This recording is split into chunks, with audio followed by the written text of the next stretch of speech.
Beleza, gente? Vamos começar hoje, então a gente vai finalizar, né, o livro de filosofia. Vão lá no livro de vocês. A gente começou a página 92, né, que falava sobre a investigação, aquelas questões sobre cidadania, né?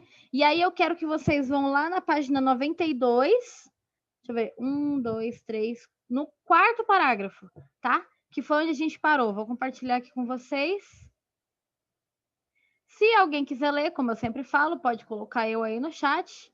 Sempre estou contando, né, essas participações para melhorar alguma notinha que você tenha tirado 6, arredondar com 7, né? Ter tirado um 9,5.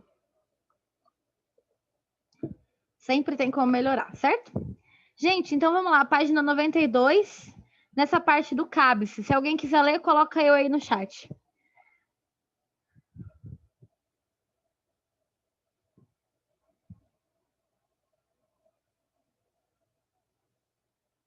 Ai, meu, coisa doida.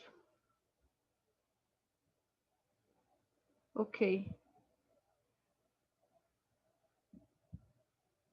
Pronto, tá desligado. Você não vai ficar jogando, né, enquanto eu tô dando aula?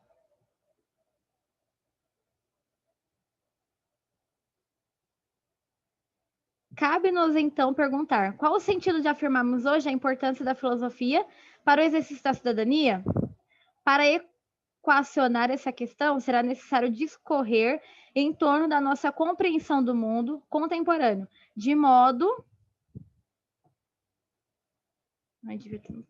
a evidenciar o sentido de cidadania e os sentidos da filosofia na sua afirmação. A utopia moderna, ou seja, aquela ideia, né, que a gente falou sobre isso, é uma ideia de um estilo de vida, né, uma forma como as pessoas podem seguir a vida delas. A utopia moderna é da realização de uma comunidade política em que caibam todos os filósofos franceses. O filósofo francês Jacques Rancière procura mostrar que isso é impossível, pois é justamente quando esse resto se manifesta que a política acontece. Para esse filósofo, a política acontece quando aqueles que não possuem a palavra, o direito, né, por exemplo, no caso dos políticos, né, a gente discutiu na semana passada, a cidadania política, né, a política do político, da pessoa que trabalha com isso, a benefício dela comparada a nós é que eles têm mais voz, né? Eles têm mais possibilidade de agir, porque eles têm mais poder. E aí ele está falando aqui que, na verdade, para esse filósofo, a política só realmente acontece quando nós, que não temos o poder de fala, realmente vamos atrás, né? Que estavam afastados da cidadania, têm a palavra e falam, impondo uma ruptura ao instituto. Instituído. Se uma partilha do sensível que dá forma a uma comunidade política é um contato, a fala dos que não têm fala. A gente ainda tem um pouco, mas, por exemplo, vocês que não podem votar, né? Vocês já diminuem bastante o seu poder de fala, suas crenças no quesito de manifestar os seus desejos e conhecimentos, exatamente porque vocês não têm esse direito. Como vivemos uma sociedade democrática em que o poder da maioria vence, as pessoas precisam saber falar, né? Se não conseguir falar. Durante uma boa parte da história do Brasil, por exemplo, os indígenas, analfabetos, pessoas que fossem pessoas mais pobres, não tinham direito ao voto, não podiam se eleger também, então nem tentar, né, conseguir ele entrar no poder, nada disso era muito indicado, né? Por isso, ou pelo menos não era possível. Por isso é que ele está falando aqui que a política ela acontece exatamente quando essas pessoas foram, né, atrás de seus direitos, da sua liberdade, da sua possibilidade de expressar sua vontade, né? Podemos pensar assim que o cidadão das sociedades de controle é aquele que é administrado, controlado, policiado, né? Precisamos então perguntar: é o serviço dessa cidadania que será o ensino da filosofia no Brasil contemporâneo? Terminantemente, pensamos que não. Um ensino da filosofia precisa estar a serviço da política, no sentido que lhe dá Rancière, e não da polícia, podendo ser um instrumento para aqueles que não têm a palavra a tomarem, para que a tomem, né? Produzindo um acontecimento político, o retorno do incontato.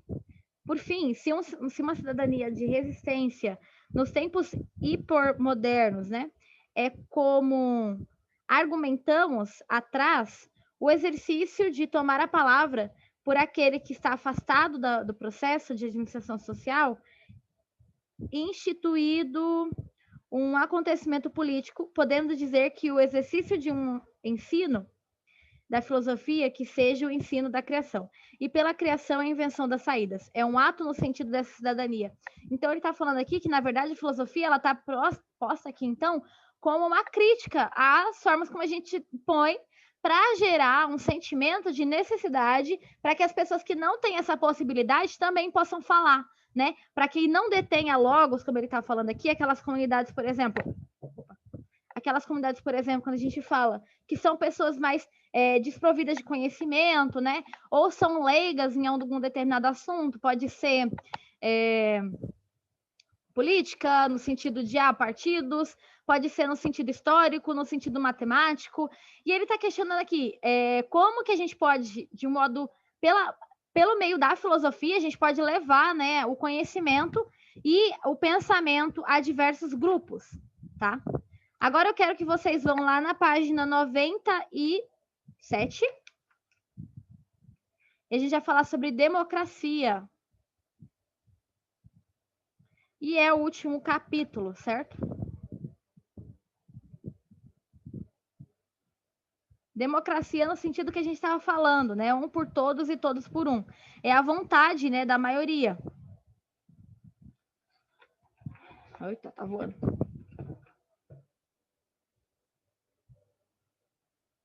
Para variar, meu chat não quer abrir.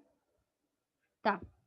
Você tem atitudes democráticas na família, na escola, na comunidade? Você se sente representado, né? Na ideia de que você está numa democracia em que você é ouvido e também fala, né, seus direitos, pensa no próximo, pensa na maioria. De que forma essas atitudes democráticas podem ser relacionadas ao subtítulo, né, do capítulo? Um por todos e todos por um. Você acha que viver democraticamente é apenas cumprir as leis? Uma boa pergunta, né? Ele já começa aqui dando o sentido de democracia. Para vocês que gostam bastante, né, de entender o sentido de algumas coisas, aqui, ó. O termo democracia está presente nos discursos dos candidatos, independentemente da ideologia política, né? Pelo menos no Brasil, eles querem dizer. Porque, por exemplo, em regiões mais ditatoriais, o poder não é da maioria, como é aqui, né? Aqui, democracia.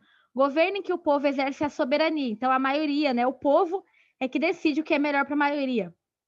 Sistema político em que os cidadãos elegem os seus dirigentes por meio de eleições periódicas. Nosso caso, né, depende se é prefeito, senador, governador, etc., de 2 em 2 anos ou de 4 em 4, né?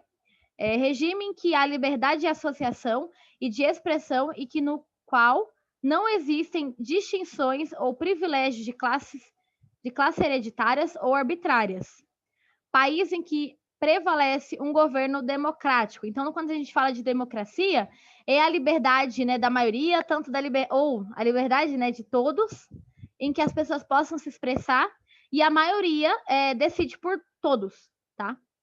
E nesse caso, como ele está falando, no quesito aqui também, em que não é distinção de privilégios, nem de classes. Então, quando a gente fala, por exemplo, determinado político colocou vários familiares dele em um cargo político sem concurso, sem nada. Isso não é exatamente certo, né? É um sistema democrático em que existem regras para serem seguidas para que as pessoas tenham direitos, né, iguais.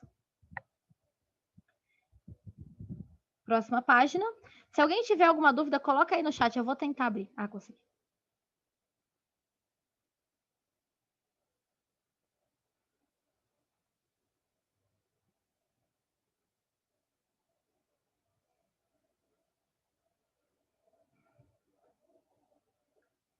O sentido democrático, ele também não nasceu agora, né? Não é um quesito pensado no mundo contemporâneo, ele já foi pensado Desde lá da Grécia, a gente já falou sobre isso, né, no ano passado, em história, quando a gente estudou sobre os gregos, né, principalmente os atenienses.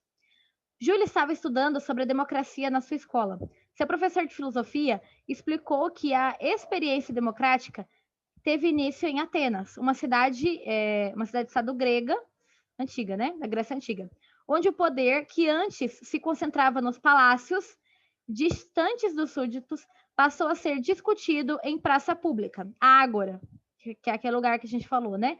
Lugar de convivência do espaço urbano. Daí surgiu a palavra democracia, junção das palavras demos, que é povo, e kratos, que é poder, ou seja, o poder do povo, tá? Então, daí vem a ideia. Entendendo que a nossa democracia não é exatamente a mesma democracia do período grego, em que a Grécia, as pessoas iam lá e todo mundo votava como um voto individual.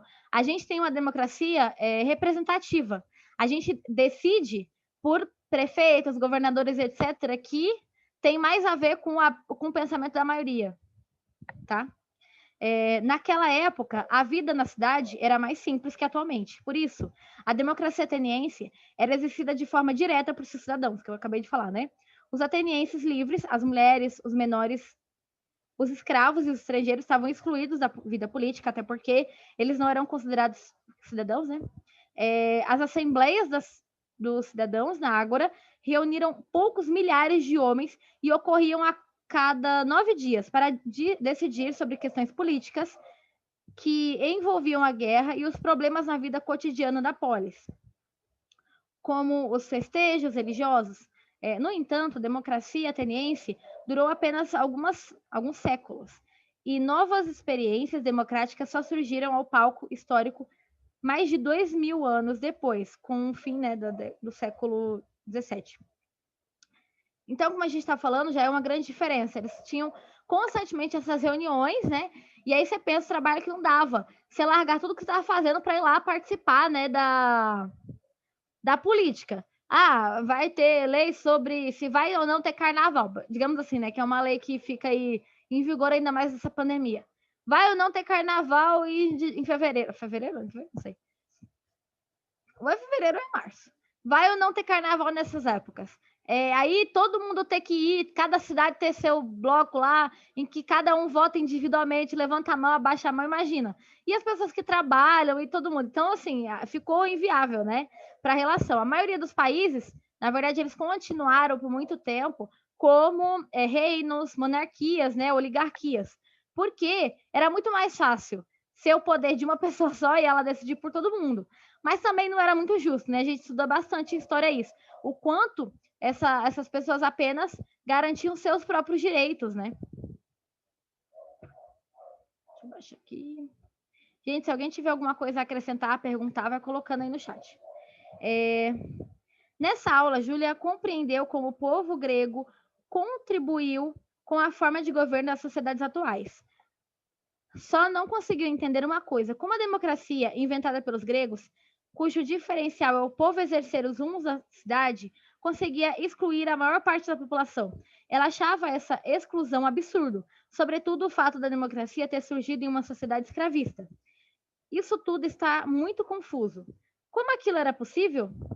Estimulada pelo tema, Júlia trouxe a discussão para a sua realidade, pois queria compreender melhor o modelo de democracia atual.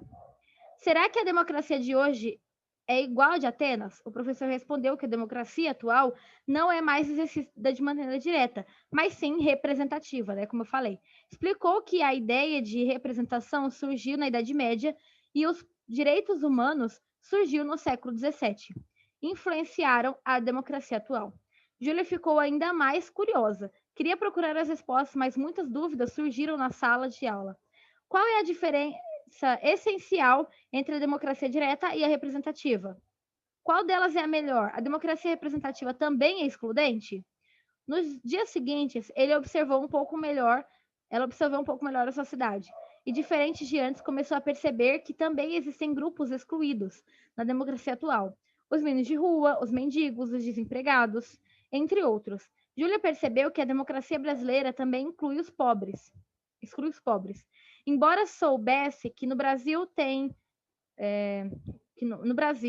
com exceção dos menores de 16, todos os cidadãos são iguais perante a lei e podem votar. Ela se perguntava: quem representa esses direitos, esses excluídos, né? Onde estão os direitos humanos? Depois de refletir sobre a realidade, Júlia foi para a aula com esses questionamentos na ponta da língua. Quando o professor perguntou para a turma quais as semelhanças entre as diferenças entre a democracia grega e a democracia brasileira, Júlia não esperou um minuto para responder. Professor, eu vejo uma importante semelhança. As duas excluem a maioria da população.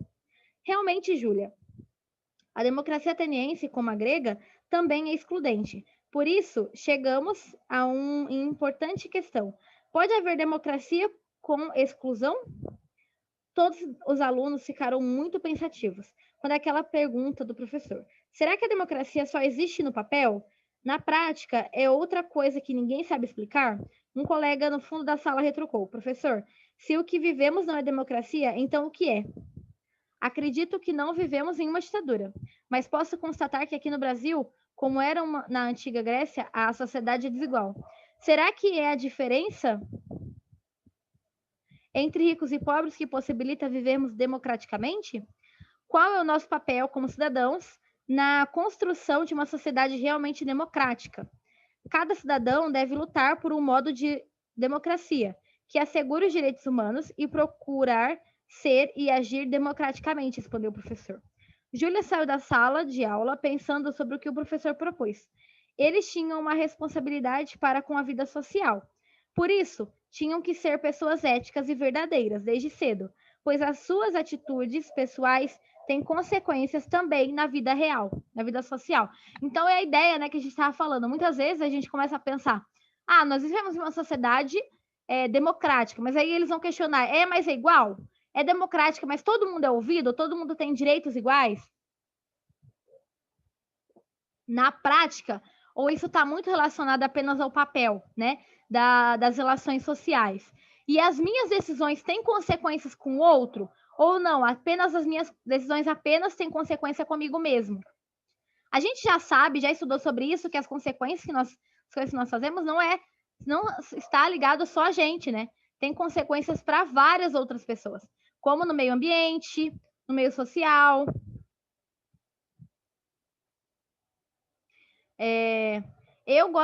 Eu falei para vocês, eu decidi votar já com 16 anos, simples pelo fato de que eu pensava, as coisas que eu penso, eu quero que sejam ouvidas. Não é obrigado no Brasil, né? A gente é obrigado no Brasil só a votar a partir dos 18. Mas eu sempre achei que era uma função muito importante de votar e falar quais são os meus pensamentos ali por meio do voto. Já é uma forma de ser representado, mas aí a gente pensa, né? Eu estou só me representando ali quando eu falo, quando eu penso nos outros, ou eu estou também pensando no outro quando eu tomo determinada decisão. Eu estou também pensando no outro, eu procuro fazer isso. Nem sempre é o que acontece, né? Mas é o que eu procuro fazer. Deixa eu ver o chat. Pera, pode escolher se vai votar com 16 anos, tipo, se já vai começar a votar, sim. No Brasil é facultativo, dos 16 aos 17 e 9 meses e 29 dias. Mas se no dia da eleição você tiver 18, você precisa votar. Então, a partir dos 18, você vota até os 60 ou 70, alguma coisa assim, acho que até os 70. E aí, depois disso, vira facultativo. Como eu falei, né, eu sempre gostei de mostrar aquilo que eu penso, aquilo que eu acredito. Então, eu voto desde os 16. Aí, como eu tirei o título de eleitor com 16 anos, a partir dos 18 é obrigatório, sim. Antes é facultativo. Como eu decidi votar já com 16 anos, desde então, com 16 e 17 eu votei. Então, eu votei só não durante os 2 primeiros anos que eu morei aqui, porque eu não conhecia ainda a política o suficiente. Mas eu acho que é um bom meio de você colocar ali as suas crenças, né? E como que o futuro do nosso país, da nossa sociedade, vai ser guiado pelos próximos 2 ou 4 anos. Então, por isso eu acho muito importante essa decisão, né? E é um direito conquistado, não estava sempre ali, como a gente falou, a maioria do tempo, isso aqui, ó, de Grécia Antiga, e depois só depois século XVII. Depois de Cristo é que essas coisas vão mudar e as pessoas vão poder, de verdade, poder falar o que elas pensam por meio do voto. Se a gente não falar, então, né, alguém vai falar por a gente. O texto a seguir, né, da professora e filósofa Marilene Chauí, né, que a gente já falou várias vezes sobre ela durante o ano, promove uma reflexão sobre democracia em contraposição ao autoritarismo. Para facilitar sua compreensão, faz uma pesquisa sobre o que é autoritarismo no Brasil. Eu não vou falar sobre o Brasil, mas a ideia do autoritarismo é alguém que pensa que sabe mais do que os outros e vai determinar como vão seguir a vida dos outros também, tá? Por meio da autoridade. Pode ser considerado algo próximo a abuso de poder, algo próximo a ditaduras, mas existem outras formas, né, de autoritarismo também. Dê uma estudada aí, como ele mesmo sugere, sobre formas de autoritarismo no Brasil, tá? Dificuldades para a democracia no Brasil. Se você pensar bem, né, os brasileiros, a gente tem acho que menos tempo de democracia do que não, porque a gente teve um império, uma colônia, um império, depois a gente teve épocas de ditaduras, né? Vários tipos. E aí a gente, entre esses momentos, a gente teve uns momentos de democracia. Dificuldades para a democracia no Brasil. Periodicamente, os brasileiros afirmam que vivemos em uma democracia, depois de concluída uma fase do autoritarismo. Ou seja, é um período de autoritarismo, né, ditaduras ou algo parecido, e aí depois a gente tenta ir para outro extremo, tentando ser democrático, em que a população tenha liberdade de direitos, né? Por democracia, entendem a existência de eleições, de partidos políticos e da divisão republicana dos três poderes, além da liberdade de pensamento e de expressão. Então, olha só, pode grifar isso aqui, porque nessa ideia de democracia que ele está falando, como que a gente pode saber que o nosso país está vendo um período de democracia, né? Em que a gente é livre para ter eleições, porque existem momentos que, apesar da gente hoje ter uma eleição representativa, onde a gente coloca ali pessoas que têm ideias próximas às nossas, existirão momentos que não tiveram nenhum tipo de eleição. As decisões eram tomadas indiretamente. Então, os senadores, deputados, presidente, etc., decidiam quem seriam os próximos senadores, deputados, presidentes, não a gente, não a população, né? Segundo ponto, a existência, né, de partidos políticos, existem vários momentos ou ditaduras que não existem partidos políticos, ou então existe apenas um, então você só tem como votar dessa pessoa, porque os outros estão proibidos por lei, e da divisão republicana dos três poderes. Então, existe o legislativo, o executivo e o judiciário, um garantindo com que o outro não esteja abusando demais dos poderes, né? Além da liberdade de pensamento e de expressão. Por autoritarismo, entendem um regime de governo em que o Estado é ocupado através de um golpe, em geral militar ou com apoio militar.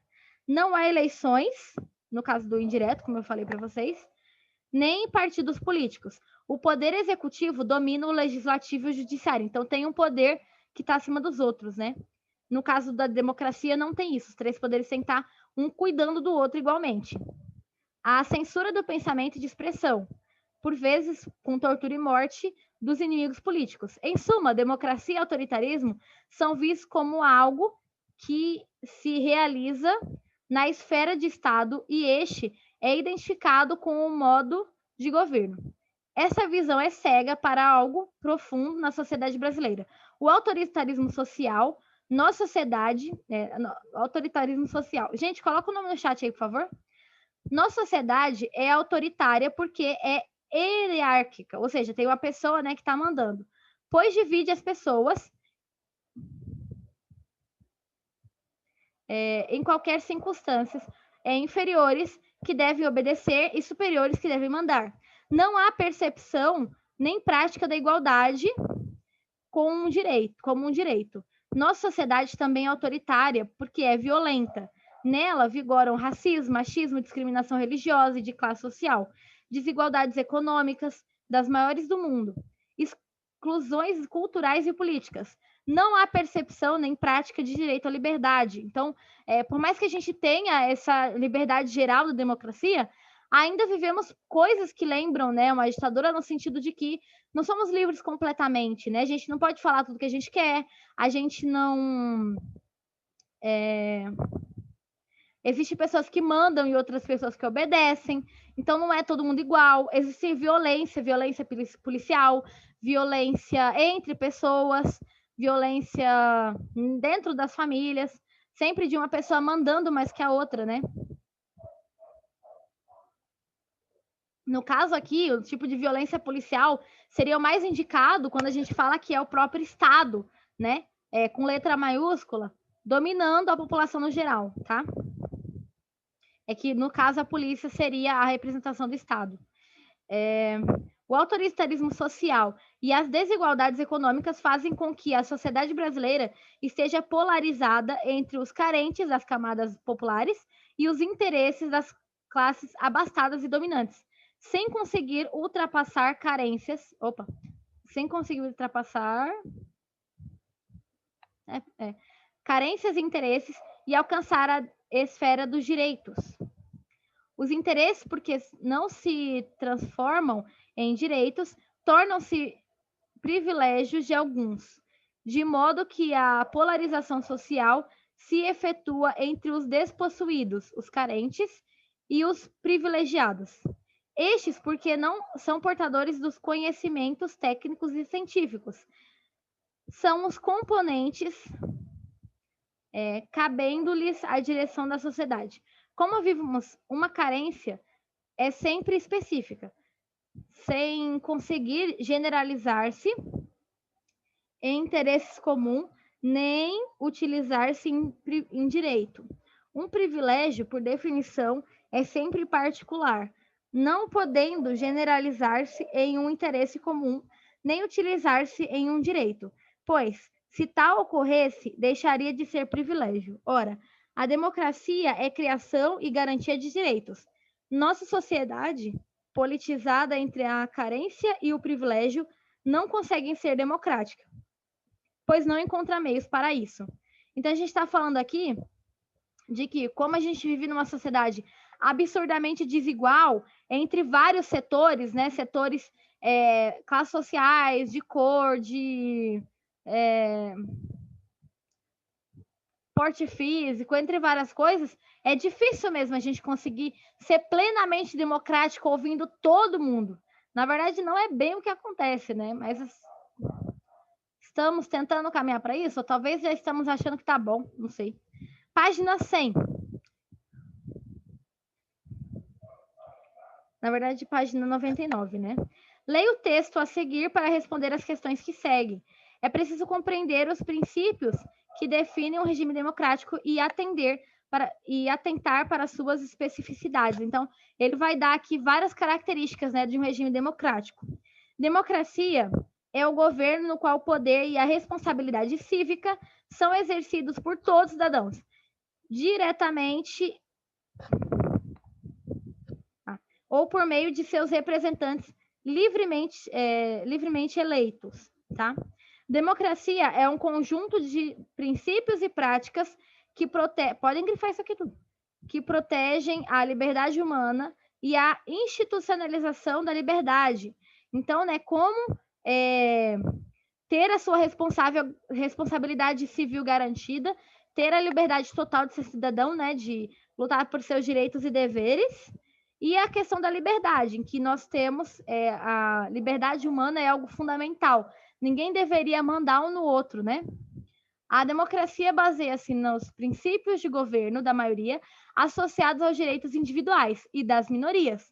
Todas as democracias, embora respeitem a vontade da maioria, protegem escrupulosamente os direitos fundamentais dos indivíduos e das minorias. Então, a ideia é, mesmo que a gente está aqui como um país democrático, pensando, né, nos direitos da maioria, a gente também não pode excluir as minorias, né? Alguém tem que pensar por elas, até porque individualmente nós também somos diferentes. Se for pensar assim, ninguém é igual a ninguém, todo mundo é minoria. No sentido de que não estou falando que não existem minorias desfavorecidas, existem, mas que existem características individuais que transformam todo mundo como indivíduo. Então, mesmo que a gente pense no coletivo, a gente também não pode esquecer do individual, porque nós somos pessoas diferentes, tá? As democracias protegem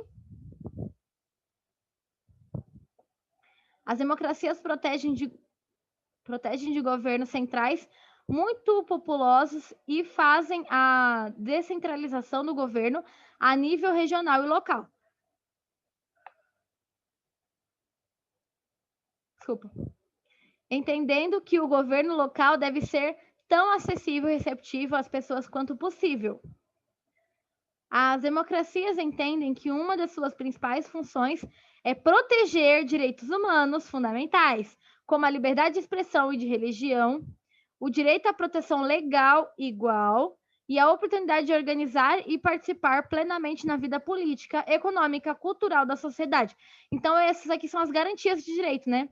Então, a gente pensa que quando a gente é livre para ser de a religião que a gente quiser, para ter os direitos de expressão que a gente quiser, os direitos a fazer parte da economia, da política, etc., do nosso país, já vivemos aí com os fins, né, da democracia, objetivo, né, da democracia. As democracias conduzem regularmente eleições livres e justas, abertas a todos os cidadãos. Então, acima de 18 anos, né, você pode se eleger, né, tentar eleger. As eleições em uma democracia não podem ser fachadas atrás das quais se escondem ditaduras ou partido único, mas verdadeiras competições pelo apoio do povo, né, para que o povo tenha liberdade de fato de decidir, né, o que é melhor para eles, né, de acordo com aquelas opções ali.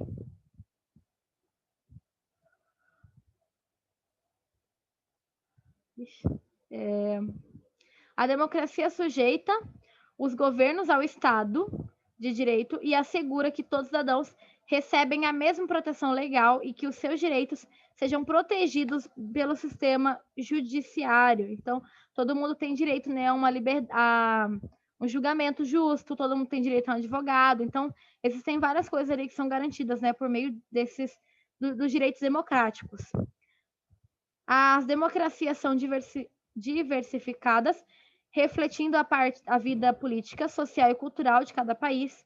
As democracias baseiam-se em princípios fundamentais e não em práticas uniformes, então não tem um modelo fechadinho, tá? Varia ali da dependência, mas algumas características são em comum, né? Os cidadãos em uma democracia não têm apenas direitos, têm o dever de participar do sistema político, que, por seu lado, protege os seus direitos e as suas liberdades. Então, no caso, é uma forma de ter essa cidadania comprovada, podendo ali participar da vida política, né, do atos democráticos. E, por último, as sociedades democráticas estão empenhadas nos valores da tolerância, da cooperação e do compromisso. As democracias reconhecem que chegar a um consenso requer compromisso e que isso nem sempre é realizável. Nas palavras de Mahatma Gandhi, a intolerância é em si uma forma de violência e um obstáculo ao desenvolvimento da verdadeiro espírito democrático.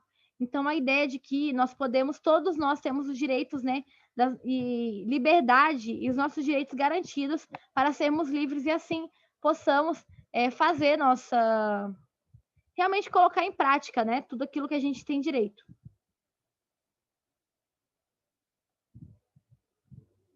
Estou lendo o chat.